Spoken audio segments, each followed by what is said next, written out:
Welcome everyone. Today's video topic is pulling out needle from my head. And today is a special day as I have special guest, amazing person, my coach and friend with great experience and knowledge about narcissism and narcissistic abuse. Ladies and gentlemen, beautiful spirit, Ewa, Soul GPS. Welcome, Ewa. How are you doing today? Oh, thank you, Mariusz, so much for having me. It's an honor, and that was such a sweet introduction. Thank you, and I'm really also excited to be here with you and talk about this incredibly important topic, which is not only important to us on an individual level, I feel these days, but also on a collective level, societal level, political level, given the context of what's happening right now in Ukraine, which I hope we will also touch a little bit on that in our conversation. Great, because it's a great time for it. And if with both situation in the world and all narcissistic abuse, like if we don't do anything, that will not stop and will keep going.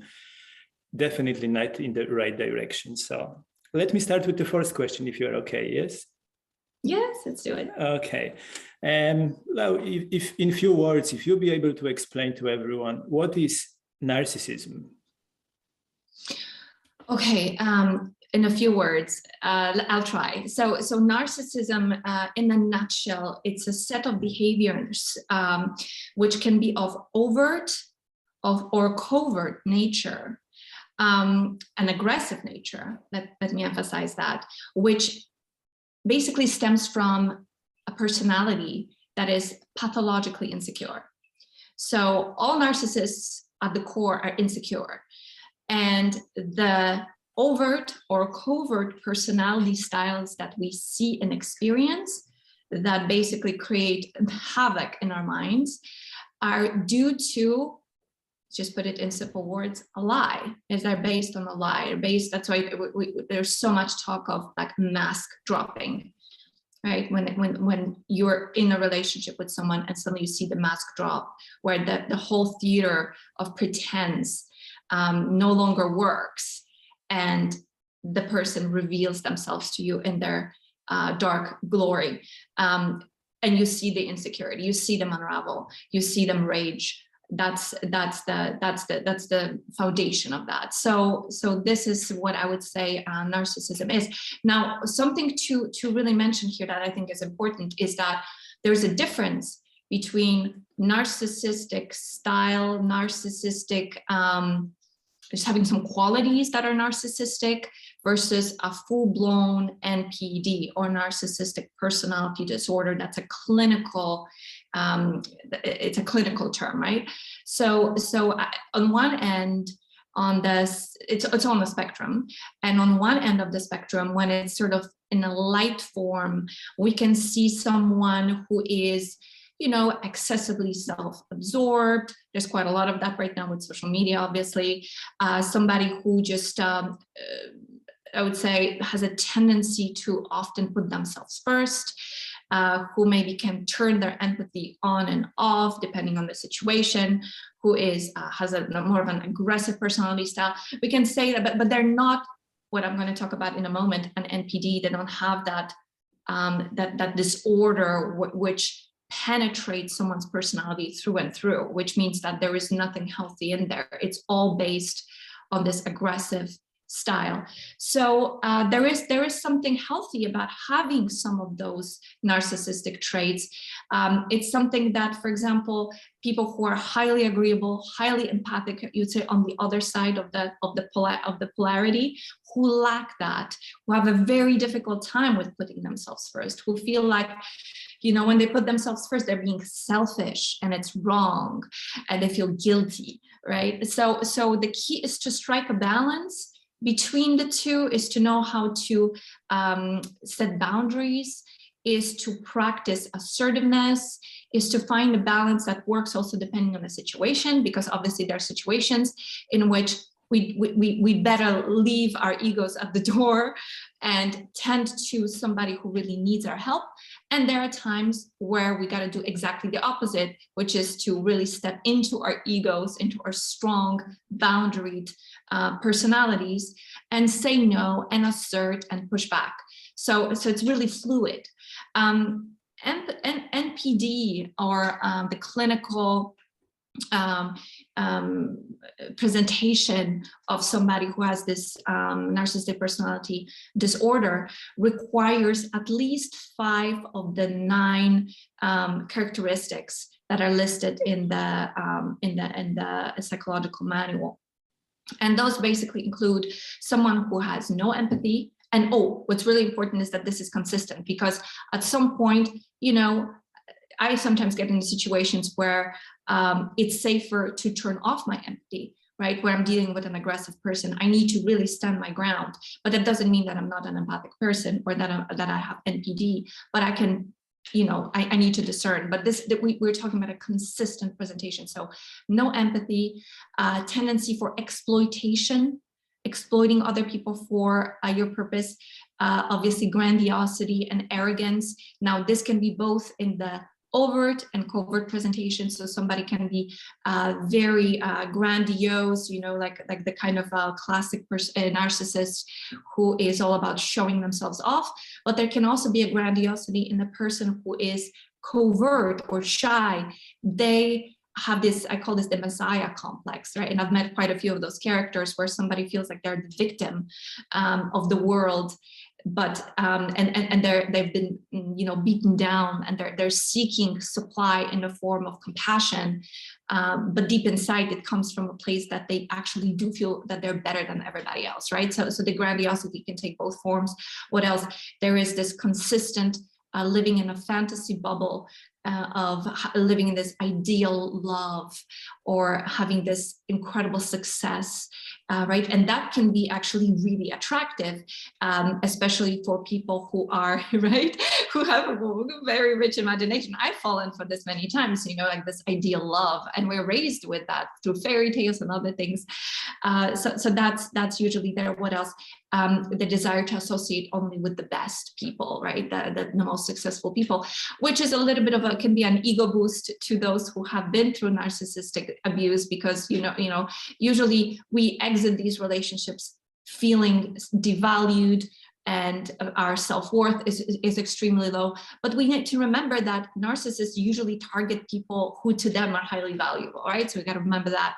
What else? They have a need for excessive admiration, and they are prone to entitlement. So again, like, I'm better than you, and I deserve this. This is mine. You don't have right to it, but I do. And really important, and a quick way to spot a narcissist is these are people who are envious by nature, or they have like this paranoia that others are envious of them, and therefore they want to take things away from them. Now, envy breeds hatred, and from hatred, you're only a step away from justified aggression. So I know this was a little bit more than one sentence, but I wanted to, you know, cover the nuance a little bit in addition to that. Perfect description, because before I met you, I didn't really understand what a narcissist means. I thought that's the only word, and by that mythological person who was looking at himself, and basically that's it. That was my understanding. But right now, when I realized what I experienced, that narcissistic abuse, and I understand that better, definitely that description is matching. But again, like, for someone who never experienced that, it will be very hard to understand. And the next question, it will be, are the narcissists are born or they are made? You know, I think that psychologists and scientists are working on this still to give you that full answer. I don't know if we'll ever get to like the full answer, because I think it's different depending on the person. Every individual is unique. I'll tell you what my take is, and it is also from research. From this is a topic that interests me tremendously. This the origin of narcissism. It's from research, from reading that, from watching obviously videos of great doctors that have been popping up on YouTube as well, have great expertise in a topic and talk about it as well. So my take is that it's a little bit of both. I'm just not sure exactly on the ratio for each, but I think that there is something to the fact that there is a genetic component. And the reason why I say that partly is because it's something that I have observed in my own life around the people that I know, who I know have had pretty good childhood, have had pretty good environment, and still ended up pursuing that narcissistic path, despite having had so many opportunities to choose the right way. It's like there's something so deeply rooted in them that they go for the bad, and they know they're doing the wrong thing. They go for the easy. Maybe that's what I should say. It's easy. Although I think for someone who has conscience, it wouldn't be easy, right? So again, it depends on your psychological makeup. There's also the very important question of temperament. So there's a difference between a child when it's born that is very fussy and very easily aggravated, and a child that's typically calm and doesn't cry very much, sleeps really well, and the relationship between the child and the mother, you see. And I came across this material when I was studying trauma and somatic healing.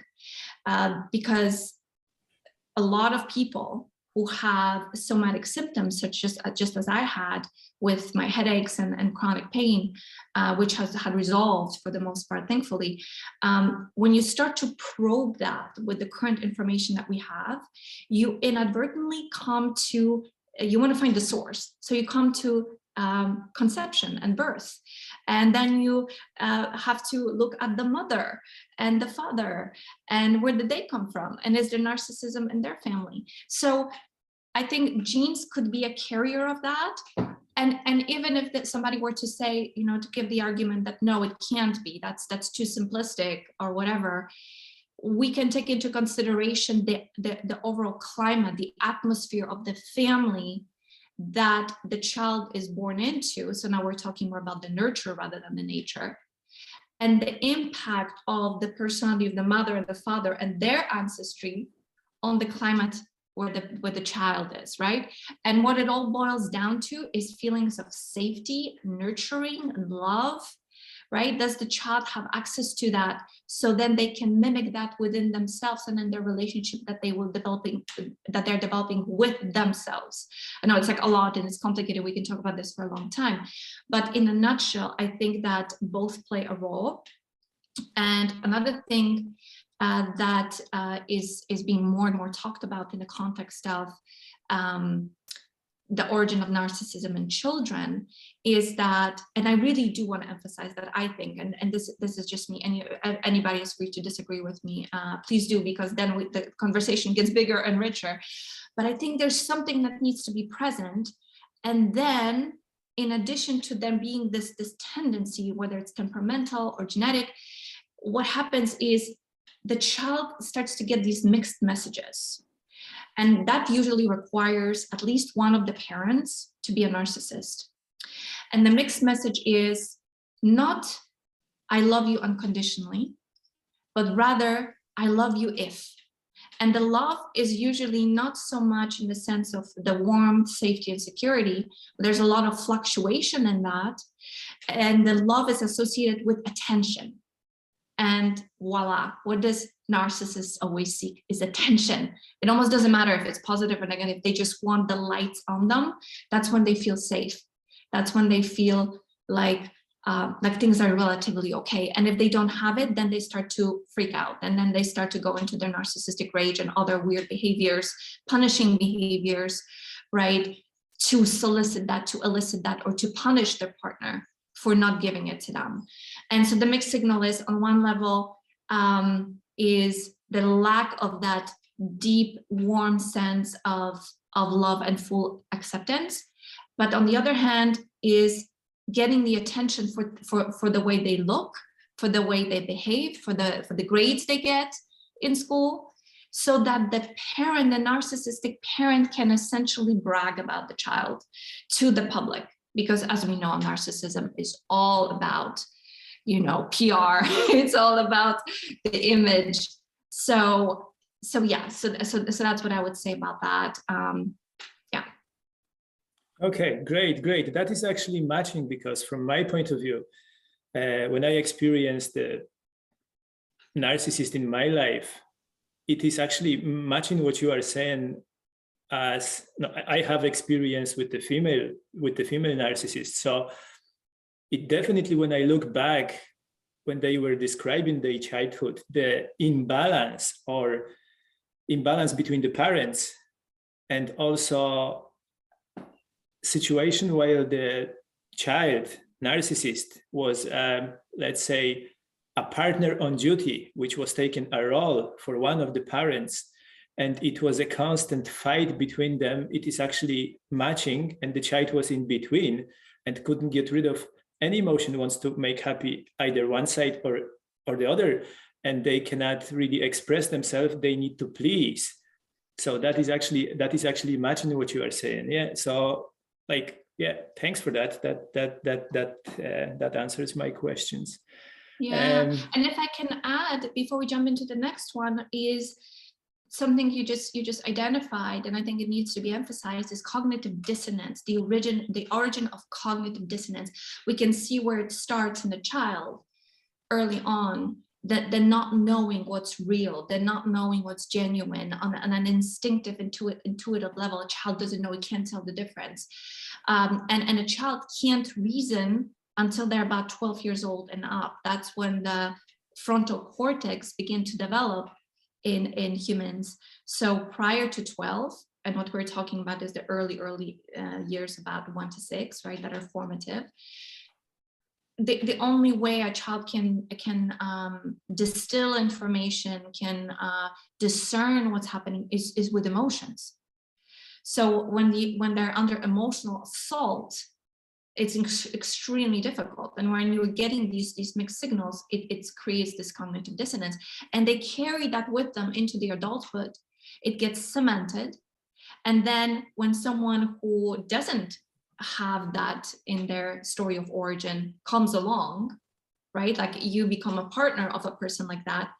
I almost call it kind of, it's a bit of like a virus. It's like we're catching a cold, and suddenly you start to get this cognitive dissonance. Like, does this person love me or do they not? Are they good or are they bad? Like, what's happening? Because you're starting to feel like you're being torn, right? And what that leads to is an internal battle with the self. So now you're not sure, am I the good guy or am I the bad guy? Like, what am I? Because you're getting a very, very inconsistent feedback from the person that's like most important, supposed to be like the most important person in your life, right? Your partner. So then we catch the cold and we become cognitively dissonant ourselves, which is one of the big beasts we have to deal with in the aftermath of healing. And here I want to just mention one last thing, is that, you know, the title of the video. That's what I want to mention as well. Yeah. That was one of the topics of our coaching sessions. Actually, you mentioned that, so I got an idea just to get the topic into that interview with you. And this is great because, as you said, that cognitive dissonance, it stays, when that persists for a long time, it stays, at least with me, for months, and it is very, very hard, and it's hard to get rid of that. So if you just can explain what the topic of our interview means to you. Yeah, it's like a metaphor, and I thought about this metaphor actually as I was studying what's happening in the world right now with the conflict in Ukraine, and the huge load of misinformation that we're being drowned with, and how once you get the historical facts straight and go to the right sources and learn the history and understand the context, the wider context, is like I had the feeling of like pulling the needle out of my brain. And I'm like, it's the same thing as it was with the narcissist. Like once once the cognitive dissonance ends, you feel like you're pulling it out, like something that's been stuck in your brain that's caused all this dissonance and caused this confusion finally can leave. But now the neurons have to sort of rearrange themselves. So that's a process in itself too. But in the end, you start to feel comfort, you start to feel rest, you start to feel trust in yourself and in the right people and the right institutions. And that's a tremendous feeling. And it's just like pulling the needle out of your brain. Yeah. Great description. Great. I'm very happy with that, because there is so many terms like trance or any other terms, but this one is really, really tailor-made for description. Okay. It's thanks. visceral too, isn't it? It's like visceral. You can like feel it. Exactly. Yeah. And yeah, the word starts to look different. And in my case, I start to come back to myself and see colors and then see more high definition words, like, not like before everything was blurred and I didn't even know it is real or not, and that kind of way. So massive effects. Thanks for that.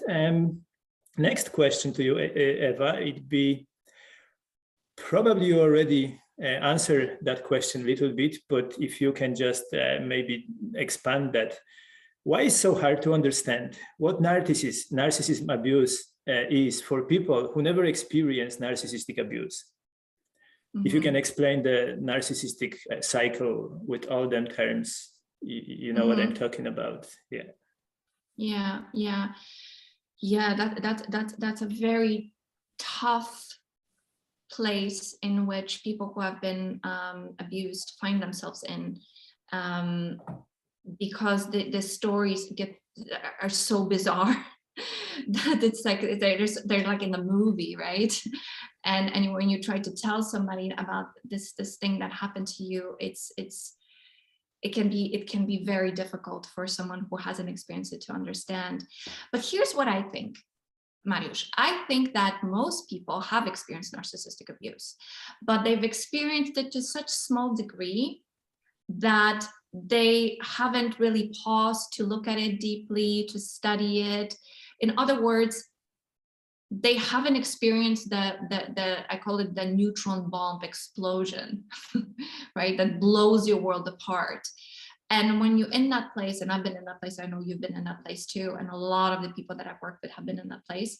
When that happens, you have almost no other option than to try to figure out what the hell happened, right? So you dive in and you learn and you study, and then you get so like, oh my God, and you want to tell everybody, right? And we were like, what? No. And let's not forget that narcissists are incredibly complex personalities. They're simple in the sense that they're so self-oriented, and that once you can spot one, and usually what it takes is the easiest way to spot one is to have experienced that, right? Because I call it like the vampire bite. Once you've been bit, you can spot the narcissist, and you also build up immunity, which is really empowering. But unless you do that, it can be really, really difficult.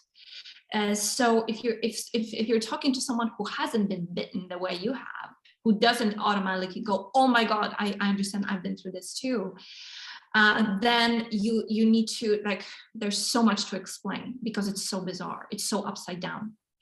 So I think that this is one of the reasons why it's so difficult. Another reason is, and you have mentioned the abuse cycle. And the abuse cycle goes, it's in 3 stages, and it goes idealization, devaluation, and discard.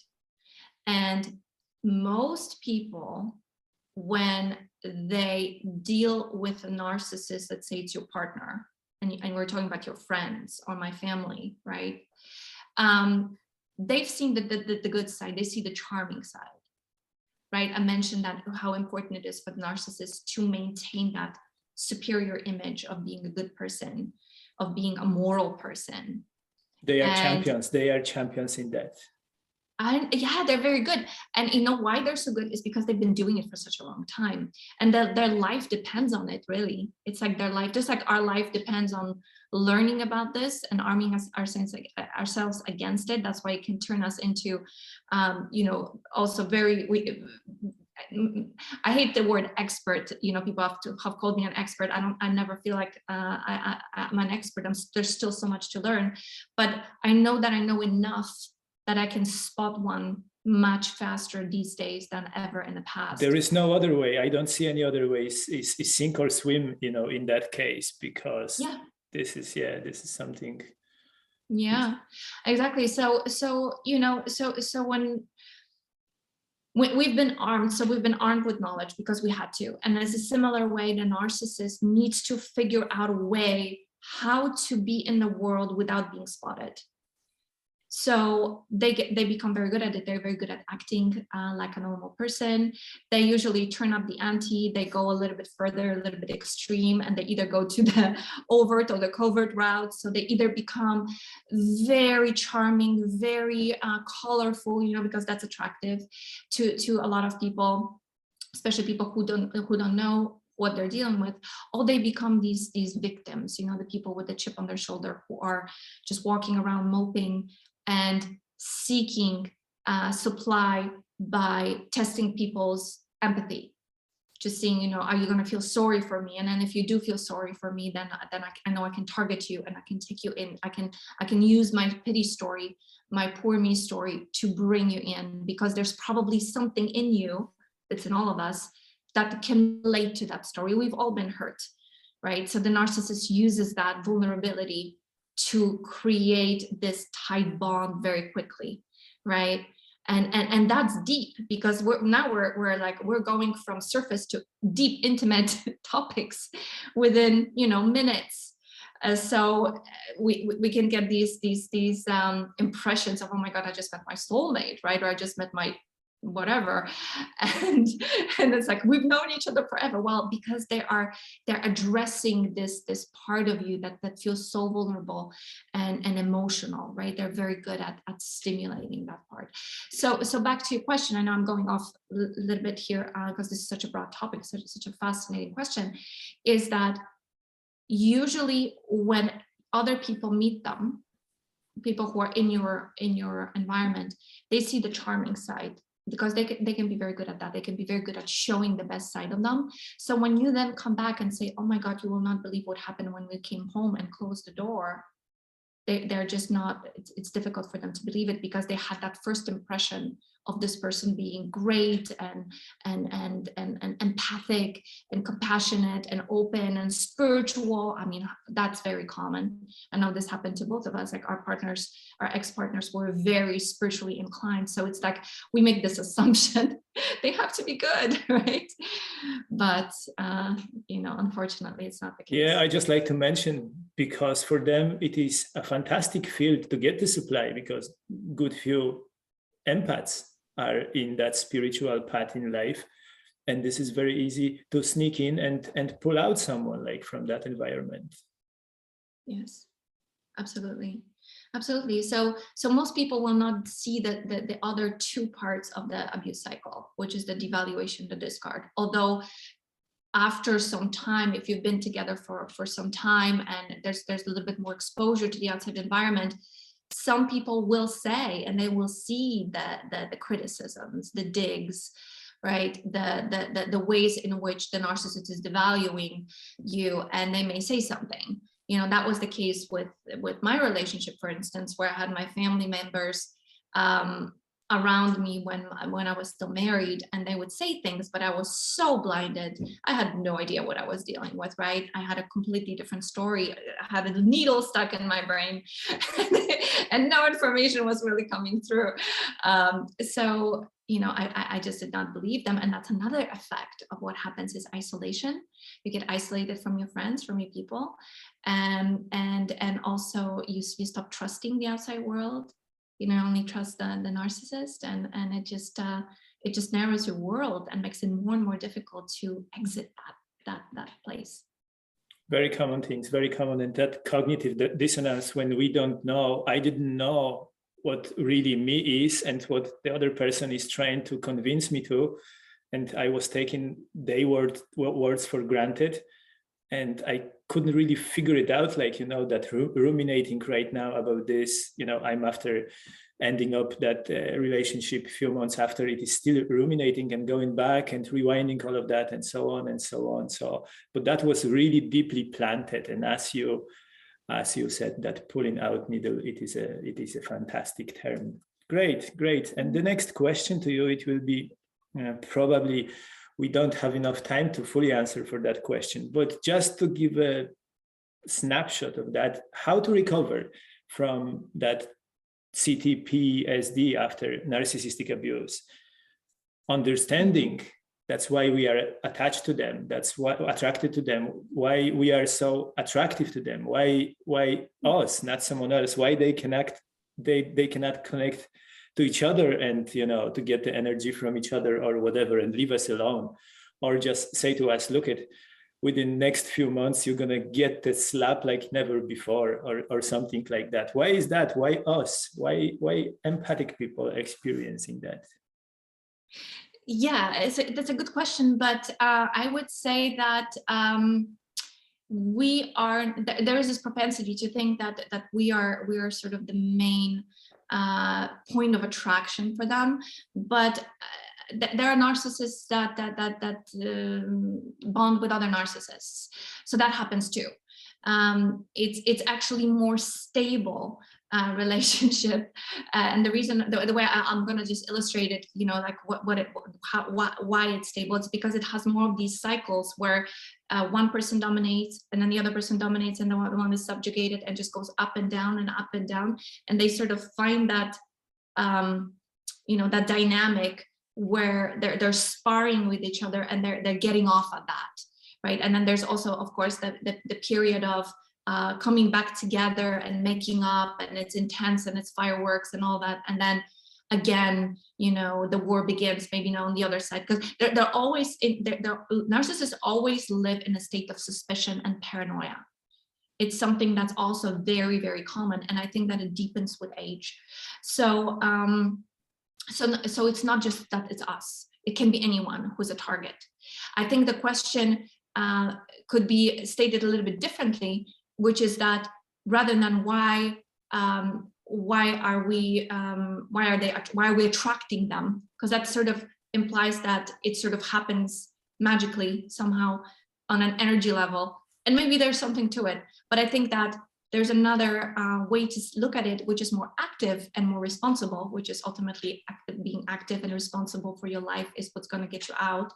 And that is that, why am I attracted to them? Right? And I know that you and I have talked about this for some time, and it's a big topic to unpack. And I think one of the reasons why is because there's some sort of polarity that is formed in these relationships. For myself, for instance, what it was is that I belonged to the highly empathic, agreeable, conflict averse people. I grew up in a home where that had some quite a bit of aggression. And it made me associate anger with something very undesirable and something I did not want to propagate in my relationships. I told myself, you know, looking at my parents, like, I'll never do that, right? I'll never be in that. I'll never be like that. But unfortunately, this was, you know, I didn't know, but this wasn't really the best decision to have made at the time, because we do need a certain level of aggression to set boundaries. Without that, we can't. So I was somebody who was not capable of setting boundaries. So what I liked and what I was attracted to is people who were more aggressive and who were really good with setting boundaries and getting what they wanted, because I like that inside me. So I thought that, oh, that was a match made in heaven. I just met my other half. And of course, the narcissist loved that and told me, yes, of course, you are, you know, you are my spiritual wife or whatever, and I'll take care of you and all that stuff. Oh my gosh. So, so yeah, so I think that's a little bit more of active way, responsible way of looking at it, and it makes you sort of look in the mirror and go, okay, what is it that I like in these people, and use that as an off ramp to do some deeper self healing. And as to the healing and how to come out of this, let me just say, it takes time and we need to be patient. I'm not going to say now how long it takes and you know, like exactly what are the you know, what's the period of time to look for breakthroughs, because everyone's unique, everyone's going to have a little bit of a different experience.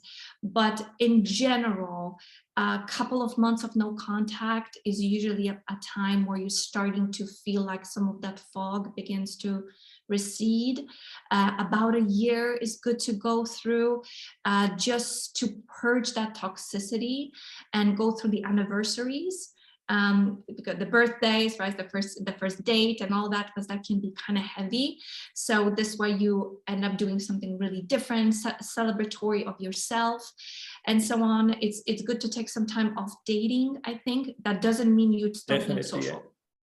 You want to continue being social. Social is good, but social with boundaries. Practicing saying no, I don't feel like doing this, or yes, can we please do. So boundaries, I just want to quickly mention boundaries, another huge topic, but basically it consists of sort of two sides. I call it the yes and no boundary. The no boundary obviously is, you're not going to cross me here. I am not going to allow you to do this. So no, don't go any further. And it does require some form of an aggression. So being connected to anger is really important here. And the second one is the yes boundary, which is affirming and stating and asserting your needs. So saying, I need you to do this, this, and that. That's another thing that highly empathic, sensitive people have a really hard time doing. So that's about the boundaries.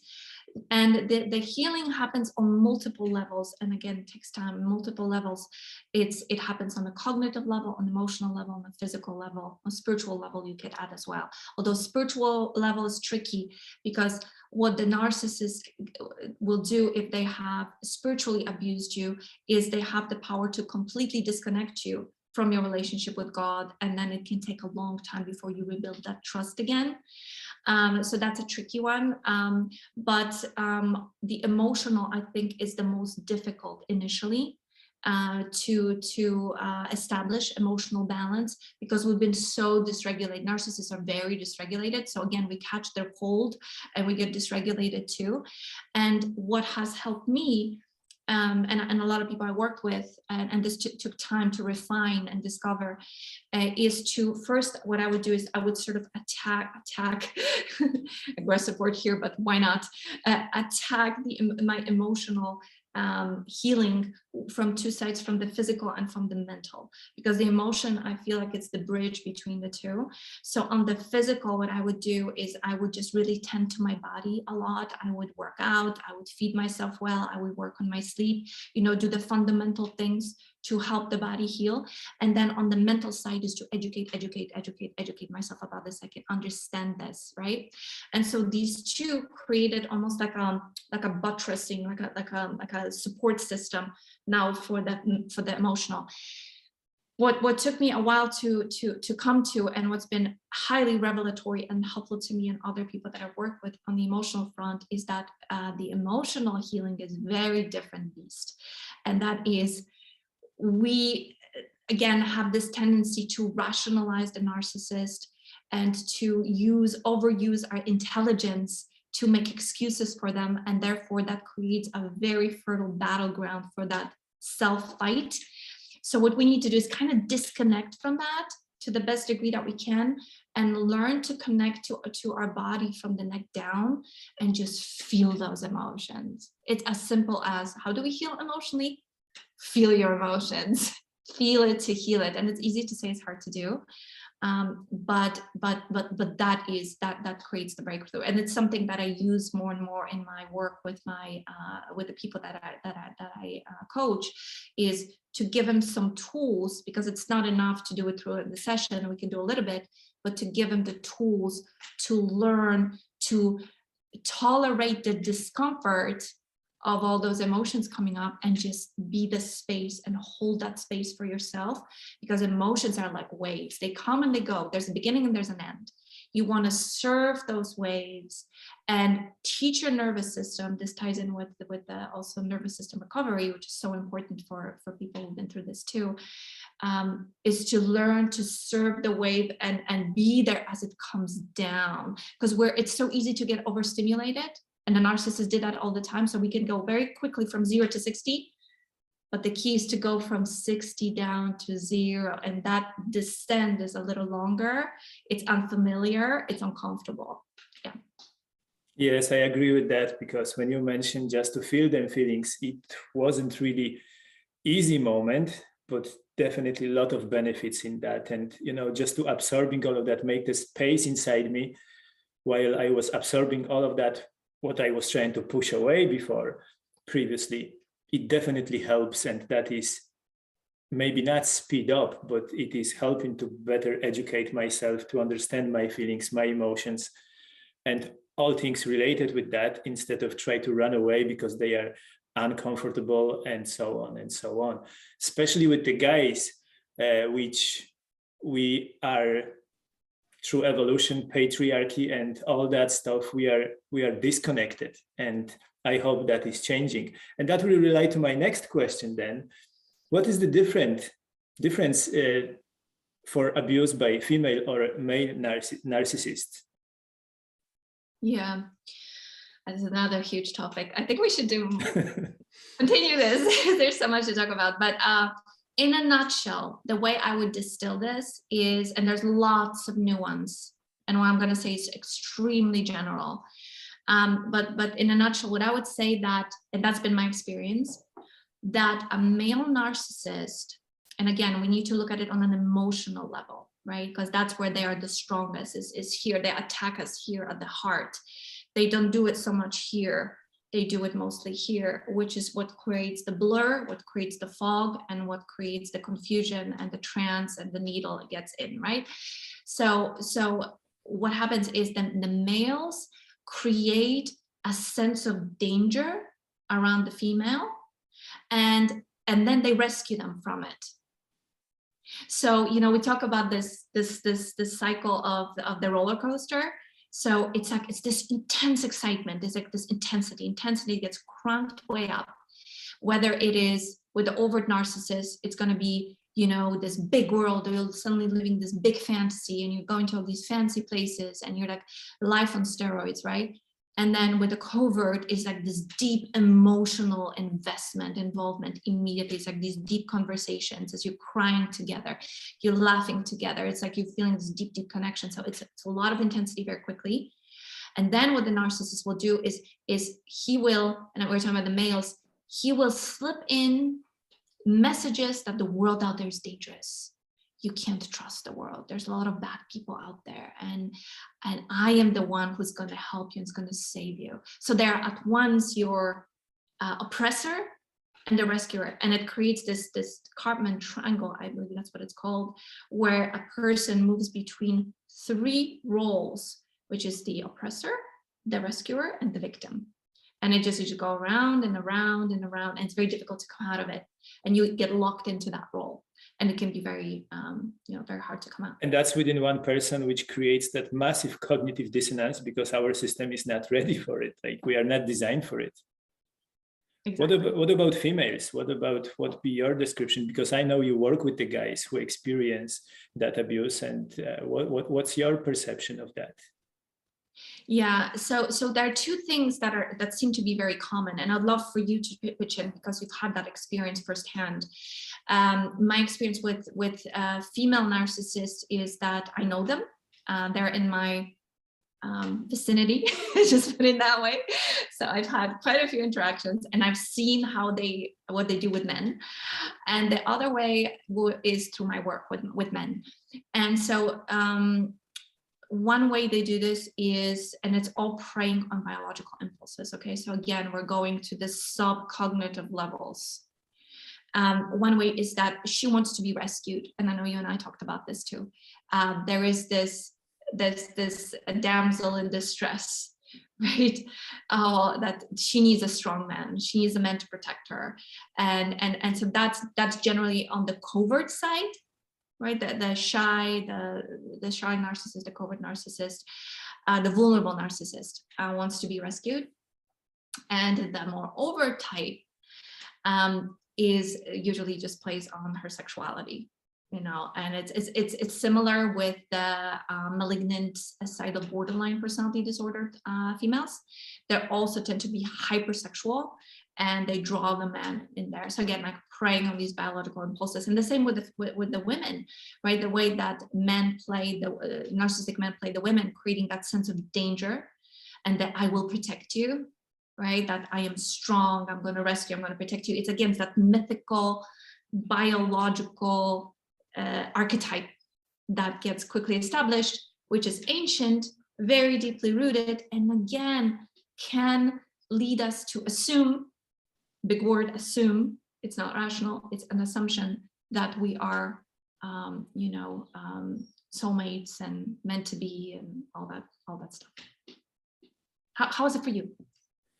Well, it is as you described that, like definitely that hypersexual part of it. It is definitely a great tool for them to control. That's amazing, because we know how the guys are built, like, so that's obvious. But also to create that sort of spiritual connection, like we are soulmates or twin flames. That is really something what is hard to understand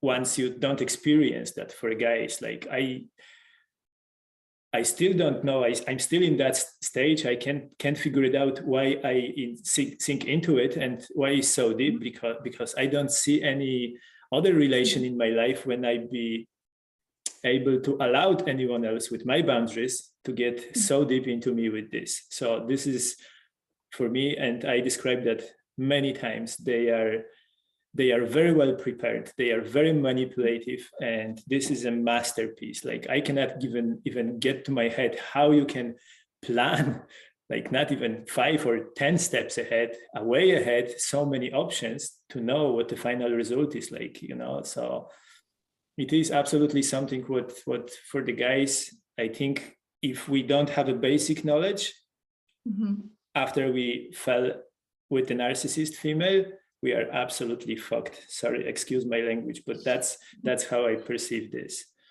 That's how is that like right now, after education, after understanding comes in, it is different. But before, and I've been in narcissistic relationships before, but I didn't know how that is. And I remember my recovery from that time when I wasn't really educating myself, was helping out with the time and different tools, which really never work out for me, because once I fell in another one, that means I haven't done that job. That is something what is really hard to establish. Like, but right now is a great opportunity, and thanks again for all your help and commitment. And I know how much work you prepared for your channel and for all your work. Because as both of us, we said it is either sink or swim. So we don't want to be there anymore, and just we need to get that exposed to see the daylight and then deal with it. Like it is very same, just to get off the topic with the females, what I've noticed as well, the CEOs, world leaders, any big leaders of any other groups, they have them treats, narcissistic treats, and then it is really for all of them what I can see, there is no any reason to change that, because they are getting so many benefits. So this is worrying. Like if we don't do anything right now, in next few generations, like I don't know where we're going as a humanity. I know you are right now very interested about the situation. That interview is recorded, I think it's 22nd day of the Ukrainian war, Russian invasion. So I know you have your own opinion about that, what is going on, but that is definitely related with the psychopaths and narcissistic qualities within people who are leading all that situation. What's your view on that? Yeah, it's all interrelated, right? Macro and micro. It's the same kind of tactics that are being used. And the key, again, is to connect with you deeply and emotionally. That's why it's so difficult. It's, again, that needle in the brain, or you can call it like, remember, I think there was a scene in The Matrix where they were pulling this bug out of Neo's navel in the car, that graphic scene. It feels like that, right? Because like, it's the connection we feel with these people, or the way they're able to break our boundaries quickly and establish that connection. It can only be compared to this unconditional love you have with a mother, or you should have had with a mother if you didn't have it. It's at that level. It's so primal, it's so deep. And partly, I think it's because it's something that they want, it's something that they seek, it's something they didn't have. Remember when we talked earlier about how a narcissist is made, they have that hollowness inside them, they have that emptiness, and it's something to be pitied, and it's something to feel compassionate about towards them. Of course, that without giving them the free pass to go around and abuse people, but it's a tragedy that these people have experienced, and they don't even know that they're suffering, because they don't know how it is to have it. And as I just wanted to address that before I go to the situation that's currently playing out on the world stage, because, you know, it's like what you're saying, you know, how deeply a person has to suffer to break that trance, to wake up from that, because you're being initially nurtured on such a deep level that it feels so good, and then you're getting poisoned at the same level and hurt at the same level. It's so deep, you're so vulnerable, and it's like, how can somebody that I've given myself to so completely have done that to me? How could they have betrayed me on that level, right? It's terrible, it's atrocious, it's I'm just gonna say it, it's evil, it's demonic, it's all of the above, it's horrible. And the reason why they do this is because they live in that paranoia, they live in that deep sense of suspicion of others, and that's the result of their own projection of the outside world, that the outside world is terrible, that the outside world is they're out there to hurt them.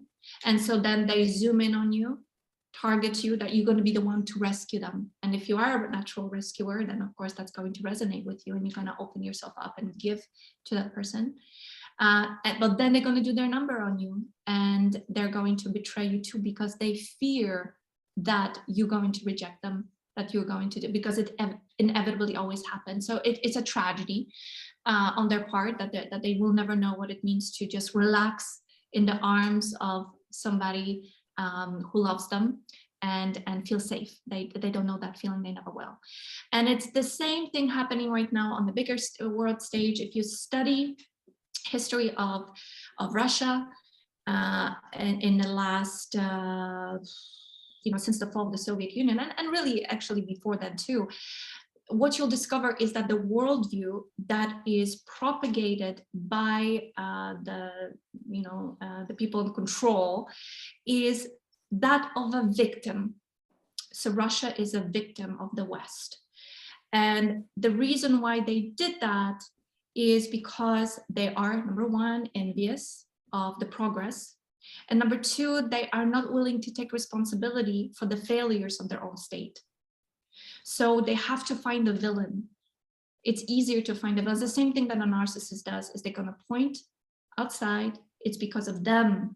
It's because of my mother. It's because of my teacher. It's because of my boss. It's because of my ex. It's always because of somebody on the outside that they have found themselves in the position that they're in.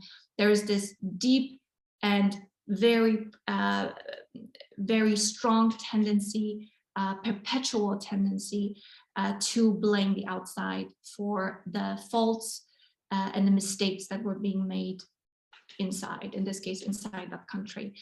And Russia, just want to mention this, has been waging something called hybrid war. They've been doing this for a long time. They're very good at it with the West, also in the form of disinformation, because kinetic war, which is what we're seeing now, it's just like in a relationship, the physical comes at the end. So initially you're being psychologically abused and emotionally abused and verbally abused, and all these tactics happen first. And if you stay in that relationship, and if you take it, right, and this person experiences more and more rage because they feel more and more victimized by the outside world, eventually they get so angry, they get so aggressive, they may start to put their hands on you and, God forbid, do something truly horrible, which is what we're witnessing right now happening in Ukraine, which is a slaughter of innocent people. And that's the same progression. It's incredible how it's the same pattern happening on a larger scale. And the hybrid war of misinformation can be easily compared to gaslighting in a relationship. So you keep repeating, propagandizing to their people, and the people in the West too. Unfortunately, you know, there are a lot of channels on YouTube and their websites and all sorts of things that is basically repackaged Russian propaganda. And why it's done, its ultimate goal is to change your worldview, to look at Russia as the victim of the West, to erode Western institutions, and to turn you against your state, which is similar to the way that narcissist isolates you and turns you against your friends, turns you against your family. And that is not to say that you should approve of everything that your government, if you happen to be in one of the free Western countries, that your government does, and agree with everything. And that's why we have checks, that's why we have free press, that's why we have free speech, so that we can voice our criticism and continue to test our institutions and challenge them so they can improve and they can evolve, and it's part of open free society. It's not something that's allowed in Russia. It's not something that's allowed in a narcissistic relationship. You cannot question a narcissist because you're going to encounter rage. So that's, in a nutshell, how the macro and the micro connects with what's happening right now. Yeah, I just want to add something what you mentioned into that last sentence, that I realized there are two similar things within narcissist and what is happening right now. Both of them actually looking for admiration all the time.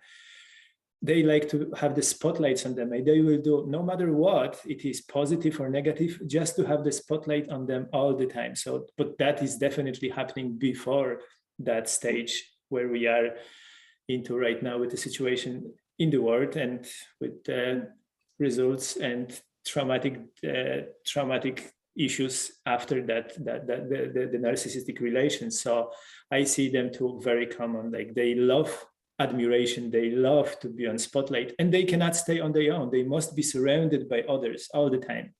Right. So that's very common. Yeah, absolutely. It is, and it's that desire to, again, back to that fantasy, right? The fantasy of being a world power, and the envy that they're not, recognized, as a world power to the same degree that the United States is, for example, and breeding that hate and creating all of these ways in which to destabilize the relationship of the individual to its state, and it's been so pervasive that it's caused a lot of friends to disagree, family members to disagree, and it's working. The disinformation war is working. What I'm going to do, if you don't mind, is underneath the video is post a couple of links to some really well-researched papers when it comes to the situation, and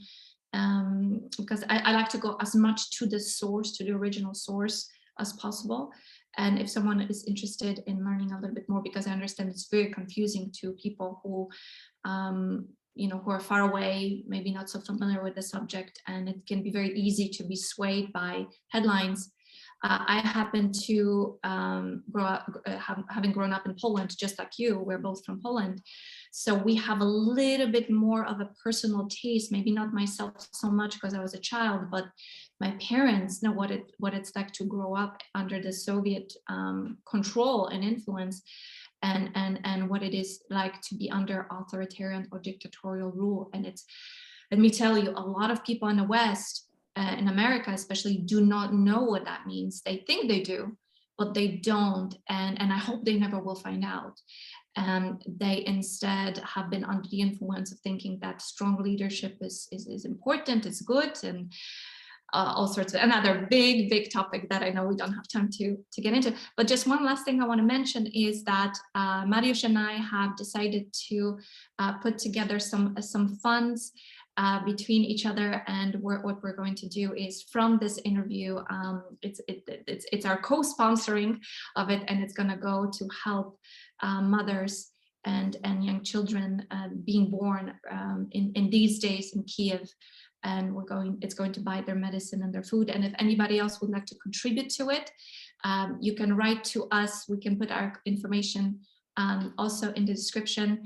And I will provide some additional information as to how people can fund this specific project. I have a friend there on the ground who is an entrepreneur and a journalist, and he works with the maternity hospital in Kiev. And so I send the money directly to him. He goes, buys the medicine, buys the food and all the supplies that the mothers need, and brings it to the hospital. So I know it's direct. It's not through any kind of organization. Great. I just want to mention that all of that is Eva's idea. So my head is not ready for all them things right now, but I fully agree with that, and I will contribute whatever I can into that. You already have. That's what I was trying to tell you. Great. And I think we will wrap up. Great to meet you again, and hopefully I meet you very soon again. I'm very glad with that interview. I think it is very beneficial for the public, for the viewers, to understand from that type of interview while I'm in the place where I am a few months after the abuse, and yourself. It is very easy to recognize as an expert with this, but you've become very long and difficult journey to get where you are, and I'm very happy. I'm glad to get a coach like you to help me with my journey. So all of that, it is great, and I'm very happy with the interview, and thank you very much, and see you next time. And I thank you so much, and I look forward to another time. Bye-bye. Great. Bye-bye.